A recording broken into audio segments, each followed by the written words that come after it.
여러분 안녕하세요. 오늘 이제 저번 시간에 이제 명사준용법에 이어서요. 이제 두 번째로 투부정사가 하는 역할인 형용사준용법에 대해서 한번 배워보도록 할 겁니다. 이 형용사준용법에서 우리가 봐줘야 될 거 우선은 알아두셔야 될 게 형용사의 특징을 먼저 우리가 이렇게 생각을 해둬야 되겠죠. 형용사의 특징은 뭐였었죠? 형용사는 문장에서 무슨 역할을 한다. 자, 문장에서 먼저 보호 역할을 할 수가 있었죠.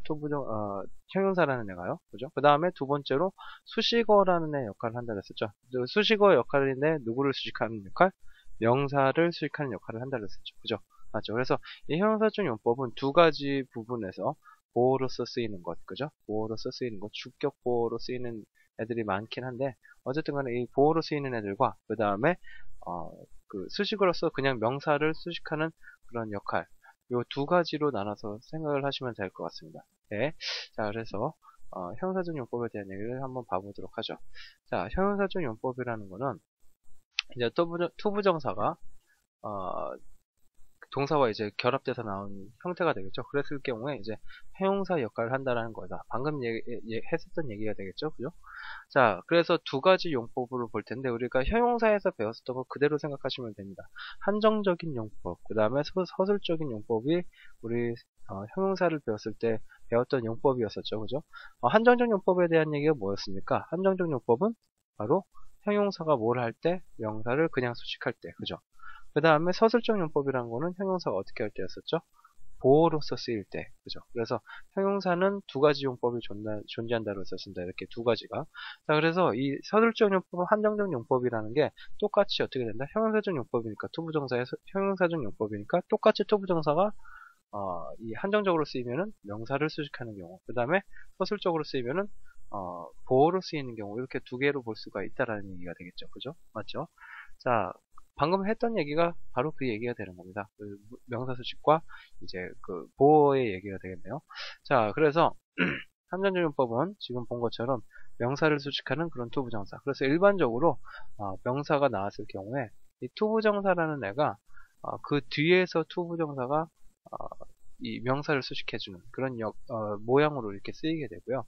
만약에 서술적 용법으로 쓰였다 그랬을 경우에는 보통은 주어가 나오고 그 다음에 뭐 비동사가 일반적으로 나오겠죠. 이형식 동사라고 봐주셔도 되는데 보통 비동사가 나오게 된다라고 봐주시면 되겠고, 똑같이 이렇게 투부정사가 그 뒤에 나올 경우에 그때 이 투부정사와 주어와 보어의 관계로서 쓰이는, 그렇게 봐주실 수가 있다는 얘기죠. 그래서 지금 위에서 본 것처럼 이렇게 그냥 명사 수식할 경우에는 한정적, 그 다음에 주어를 설명해 줄 때 그때 서술적 용법, 그리고 우리가 이 형용사적 용법을 봐줄 수 있다는 얘기죠.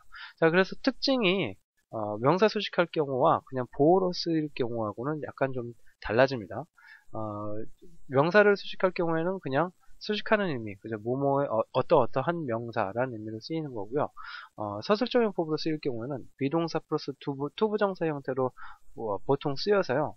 어떤 의미를 갖냐면은 예정을 나타낸다든가 의무를 나타낸다든가 아니면 가능을 나타낸다든가 또한 어떤 의무 앞에 나왔던 얘기네요. 자, 이런 것들을 나타내줄 수 있다는 얘기입니다. 이해가 되셨나요? 자, 이 예정, 의무, 가능에 대한 것들은 지금 그냥 보시기만 하고요. 무슨 말인지 잘 이해가 안 되실 거예요. 예제를 들고서 봐보도록 할게요. 나중에. 자, please give me water to drink 라는 문장을 한번 봐봅시다.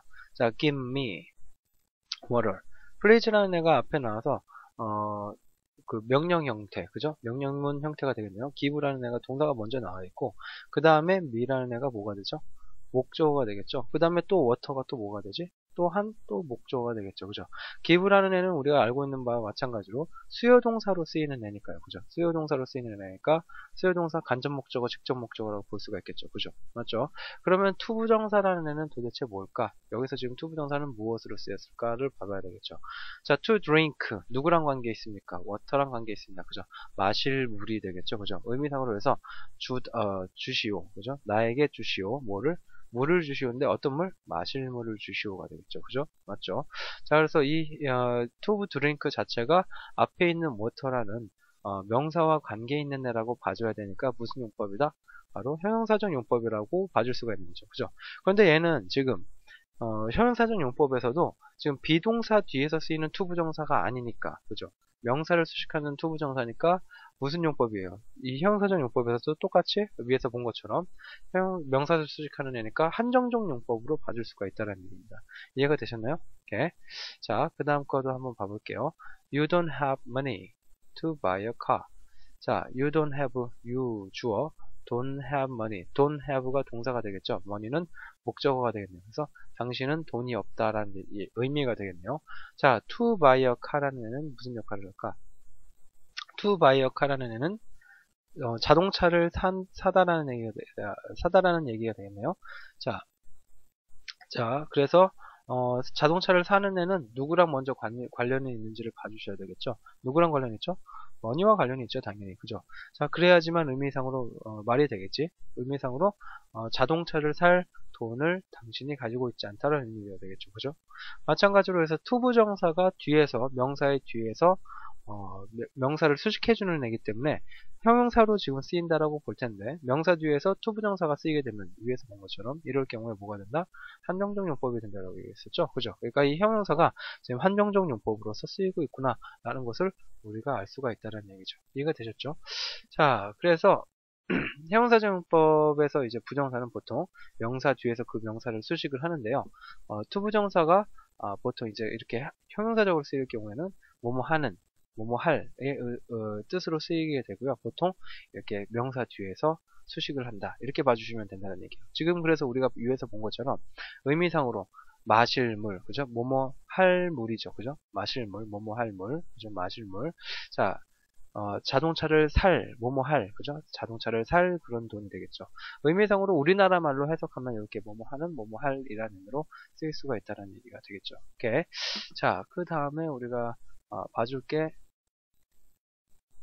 또 다른 예가 될 텐데요. 자, 한정적 용법, 명사 뒤에서 명사를 수식하는 경우, 그죠? 자, I have no water to drink. I have no water, 주어가 될 거고요. have가 동사, no water, 얘가 목적어가 되겠죠? 나는 가지고 있지 않은 거죠? 나는 가지다. 근데 어떤 걸 가지고 있죠? no water, 어떤 물도 가지고 있지 않다라는 얘기가 되겠죠. 그죠?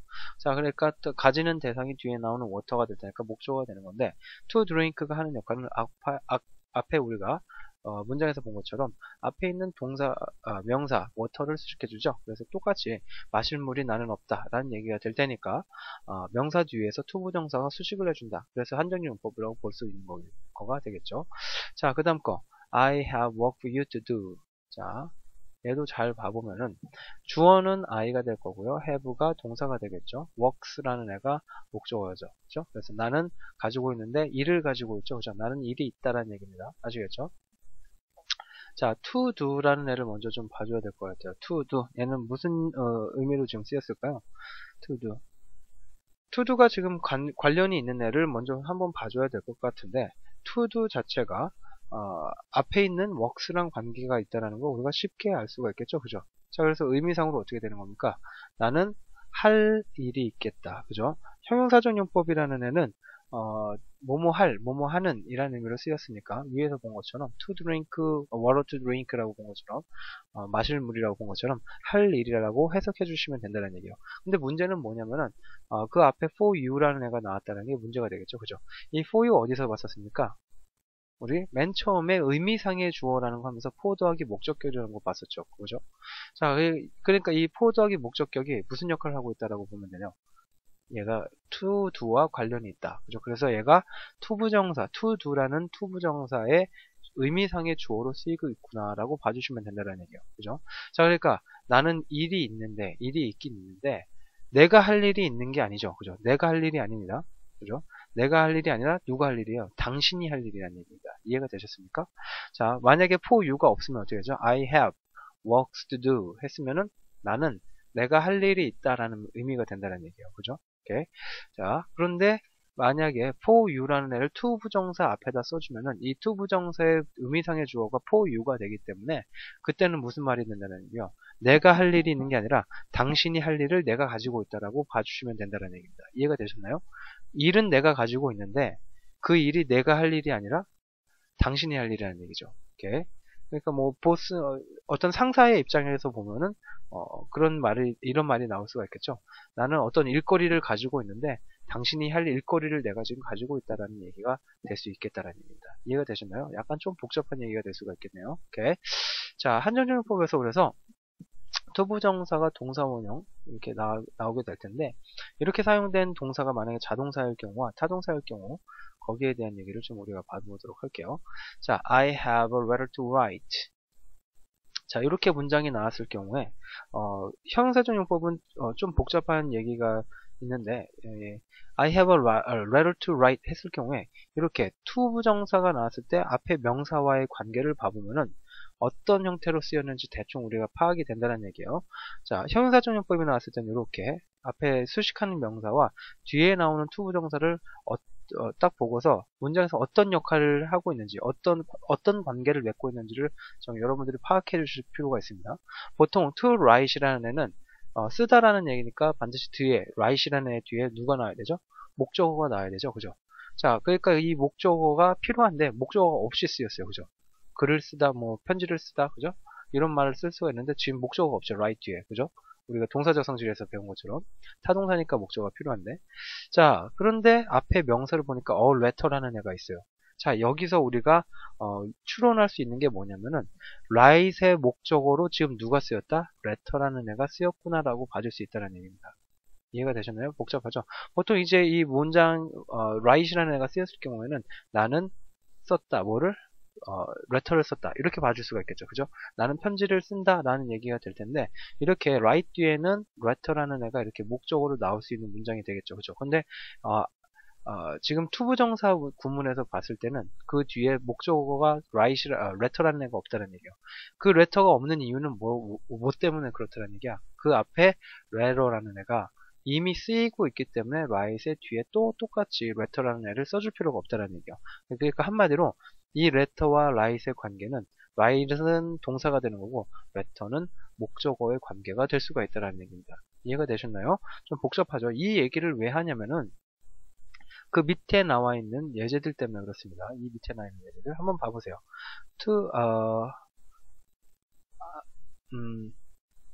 I need some paper가 주어, need가 동사, some paper가 목적어가 될 텐데, to write이 이번에는 to write로 안 나오고 이번에는 뭐가 나왔냐면 on이라는 전치사까지 붙어서 나왔어요.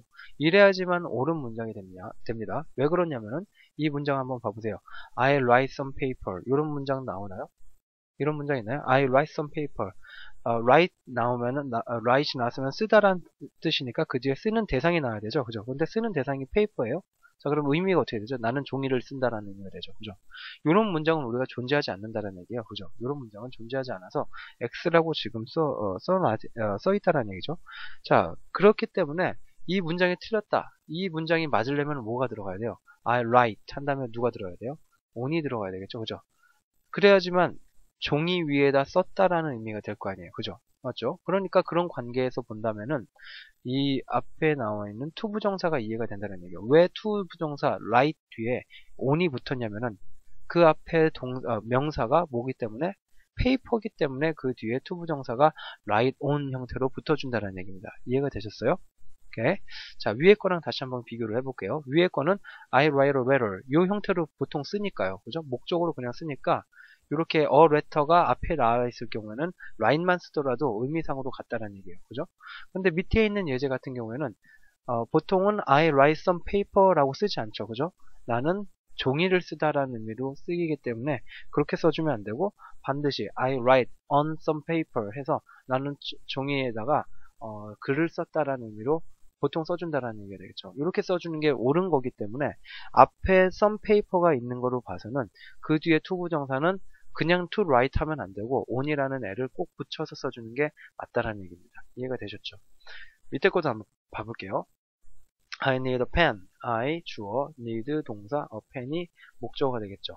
자, 이번에는 앞에 있는 명사가 투부정사가 수식하는 명사가 pen이 나왔기 때문에 이번에는 on도 안 됩니다. 이해가 되셨어요? with라는 전치사가 나와야지 이 앞에 있는 명사와의 관계가 명백해진다는 얘기예요. I write a pen. 나는 펜을 쓴다. 되나요? 안 되죠? 펜을 쓰는 게 아니라 펜을 가지고 써야 되겠죠. 그죠? write이라는 앞에 그래서 write이라는 뒤에 with가 나와줘야지만 문장상으로 옳은 거가 된다는 얘기예요. I write with a pen. 그 펜을 가지고 나는 어떤 글을 쓴다라는 얘기가 되겠죠. 그죠? 그렇기 때문에 그런 관계에서 보면은 to write with라는 애가 나와줘야지만 그 앞에 명사와 관련을 해서 수식하는 관계가 명백하게 나올 수가 있다라는 얘기입니다. 이해가 되셨나요? 이렇게. 자, 그래서 그런 관점에서 보면은 왜 이 문장에서 I need a house to live 이 문장이 왜 안 되는지 알 수가 있다라는 얘기입니다. 왜냐면은 live와 house의 관계는 동사와 그 다음에 목적어의 관계가 되지 않기 때문에 a house to live 형태로 써주면 안 된다는 얘기예요. 보통 우리가 live라는 동사를 사용할 때는 어떻게 쓰죠? 나는 산다. 하우스에서 사는데 이렇게 써주면은 말이 되나요? I live house라는 말 되나요? 사는 대상은 house가 아니죠. 그죠? 사는 대상은 납니다. 그래서 live 자체는 자동사예요. 그래서 보통 어떻게 써요? 그 집 안에서 산다는 의미로 in이라는 애를 붙여서 써줘야 되죠. 그죠? 맞죠? 그러니까 이 앞에 나와 있는 예제처럼 a house to live라고 쓰면은 완벽한 문장이라고 볼 수가 없다는 얘기예요. 이해가 되셨나요?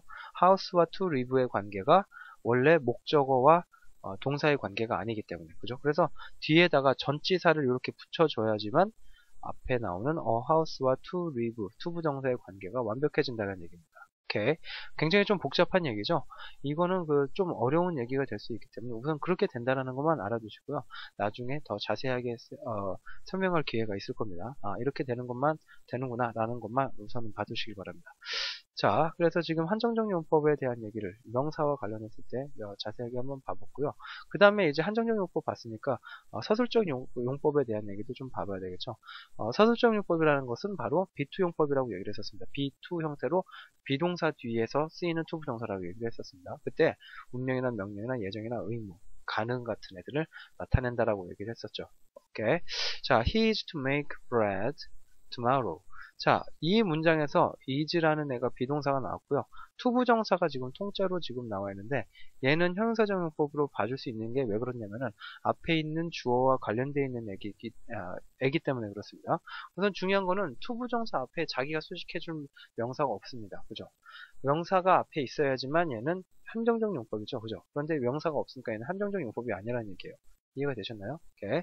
자, 그래서 얘는 한정적 용법이 아니라 서술적 용법이라고 우리가 봐줄 수가 있는데, 그랬을 경우에는 이 비동사와 투부정사가 같이 쓰이게 되는데, 이럴 경우에 비동사와 투부정사가 연속적으로 쓰니까 B2 용법이라고 부른다는 얘기예요.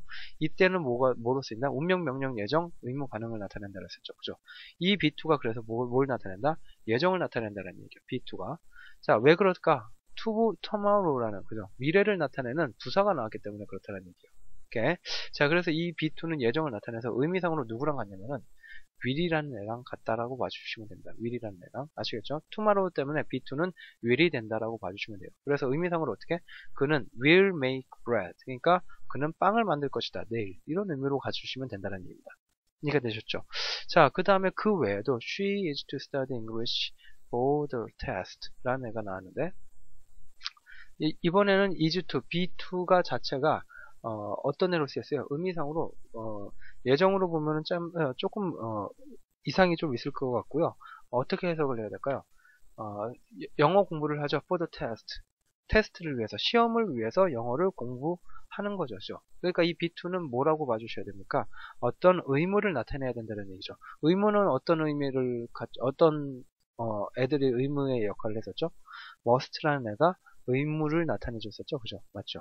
자, 그래서 이 B2라는 애가 뭐뭐 해야만 한다라는 그런 의무, must의 의미를 나타내 준다라고 봐주시면 돼요. 자, 그래서 의미상으로 B2 나왔을 때 헷갈리시면 그냥 must로 바꿔 보시면 된다는 얘기예요. She must study English for the test. 그는 시험을 대비해서 그런 영어를 공부를 해야만 한다. 이런 얘기가 되겠죠. 그죠? 그 다음 거 You are to finish this job by. 자, 여기서도 마찬가지로 명령 혹은 의무로 우리가 봐야 되겠죠. 그죠? 똑같이 are2, 비동사 더하기 2가 나왔는데 이랬을 경우에 의무가 되겠죠. 너는 5시까지 이 잡을, 그죠? 이 일을 끝내야만 하는 거죠. 그죠? 맞죠? 그래서 얘도 똑같이 must와 같은 애로 봐줄 수 있다는 겁니다. 그 다음에 we are to meet again. 얘는 이제 좀 다르게 봐주셔야 되는데 우리는 다시 만날 운명이다 뭐 이런 의미로 쓰이게 됩니다. 뭐 이랬을 경우에는 보통 이 운명에 대한 얘기는 뭐 be destined to랑 같다 뭐 이런 얘기들이 보통 있긴 있는데 그거는 우선은 모르셔도 되고요. 그 용법에 따라서 그냥 그 문장에 가장 어울리는 애들을 여러분들이 찾으셔서 거기에 대입을 해주시면 됩니다. 이해가 되셨죠? 오케이. 이 비트 용법도 좀 어려워 보이긴 하지만은 그냥 해석상으로만 봐주시면 그렇게 많이 어려운 얘기는 아닙니다. 해석상으로 그냥 이 B2가 나왔다 그랬을 경우에는 will이나 must나 그죠? 아니면은 can 같은 애들 있죠. 이런 조동사로 이제 바꿔서 대신해서 바꿔서 생각을 해주시면 이해가 훨씬 더 쉬울 수가 있을 것 같네요. 자, 지금 한 얘기가 이제 밑에 나와 있습니다. 명령, 예정, 의무, 가능 같은 것들이 꼭 어떤 엄격한 구분이 있는 게 아니고요. 그거 자체가 또 가능하지도 않습니다. 편의상으로 이렇게 해를 뿐이고요. 그렇기 때문에 문장을 읽어서 이제 가장 적합한 뜻을 갖는 애를 그냥 여러분들이 고르시면 된다는 얘기예요. 예를 들어서 이제 he is to make bread tomorrow 같은 애들은 두 가지 뜻으로 볼 수 있는 거죠. 그죠? 그는 내일 빵을 만들 예정이다. 아니면 그는 내일 빵을 만들어야만 한다. 두 가지가 다 가능하다는 얘기예요. 이런 애들은 그래서 그냥 이 문장 하나로만 보기가 힘들죠. 그죠? 그냥 문장 하나로만 보기만 힘들고요. 얘네들은 보통 앞에 어떤 글들이 나왔을 때 그 글들을 보고서 여러분들이 의미를 유추해 주셔야 된다는 얘기예요. 이해가 되셨나요? 자, 보통 그래서 이 비트 용법은 독해와 관련해서 많이 쓰이게 되거든요. 이 독해 문장에서 딱 보고서 비트 용법이 나왔다 그랬으면은 여러분들이 앞으로 will, must, can 같은 애들로 얘네들이 쓰인다라는 걸 알아두시고 그 앞에 문장에 비추어 봐서 그 뒤에 비트 용법이 어떤 의미로 쓰이는 게 가장 나을까를 여러분들이 골라주시면 된다는 얘기입니다. 이해가 되셨죠? 요것도 그렇게 쉬운 얘기는 아니기 때문에 반드시 정리를 좀 잘 해주실 필요가 있습니다. 자, 그래서 지금 형용사적 용법까지 봤는데 우리 명사적 용법과는 완전히 틀리죠. 명사적 용법 같은 경우에는 주어, 목적어, 보어만 보면 됐었는데 이번에는 형용사적 용법이라는 거는 전치사와의 관계 뭐 이런 것까지 봐주셔야 되고요. 한정적 용법의 경우에요. 그 다음에 서술적 용법 같은 경우에는 거기에다 뭐 예적, 의무, 가능 뭐 이런 애들까지 좀 추가가 지금 되어 있어서 좀 어려운 개념입니다. 특히나 이 형용사적 용법은 그래서 투부정사에서 가장 좀 어려울 수 있는 부분이 될 수 있거든요. 그래서 여러분들이 개념 정리를 해두시는 게 가장 필요한 게 이 투부정사 형용사적 용법이 될 수가 있습니다. 그래서 반드시 개념 자체는 꼭 지금 완전하게 이해하는 건 좀 불가능하거든요. 계속 여러분들이 이제 공부를 하시면서 이해를 해주셔야 되는 부분이기 때문에 지금 당장은 이해가 안 되시더라도 정리만 우선 해두시고 빨리 독해 같은 것들을 보시면서 좀 적응이 되도록 좀 해주시는 게 중요할 것 같네요. 자, 그래서 형용사적 용법 여기서 정리를 하도록 하고요. 다음 시간에 이제 부사적 용법 들어가는 걸로 하도록 하겠습니다. 자, 수업 마치도록 할게요. 수고하셨습니다.